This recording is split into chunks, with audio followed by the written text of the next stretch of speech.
Japonya Meclisi, Çin Devleti'nin Doğu Türkistan başta olmak üzere bazı bölgelerde ciddi insan hakları ihlalleri yaşandığına ilişkin kararı kabul etti. Japonya Meclisi, sorunun çözümü için Japon hükümetinden adımlar atmasını istedi ve uluslararası toplumla birlikte çalışmaya çağırdı. Japonya Meclisi azınlıklara yönelik baskı ve asimilasyon politikaları uygulayan Çin'i zor durumda bırakacak bir karar aldı. Japonya Meclisi'ndeki tüm milletvekillerinin onayıyla Uygur Özerk Bölgesi, Tibet ve Hong Kong'da yaşanan insan hakları ihlallerine yönelik endişe taşıdığını bildiren meclis kararı kabul edildi. Kararda uluslararası toplumun Uygur Özerk Bölgesi, Tibet ve Hong Kong'daki gözaltı ve din özgürlüğünün ihlali gibi konularda endişelerini dile getirdiği belirtildi.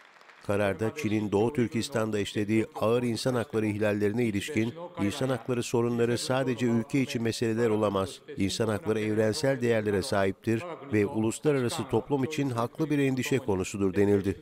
Japonya parlamentosu ayrıca Japonya hükümetini sorunu çözmek için uluslararası toplumla birlikte çalışmaya çağırdı. Kararda Japon hükümeti durumun tamamını kavramak için bilgi toplamalı.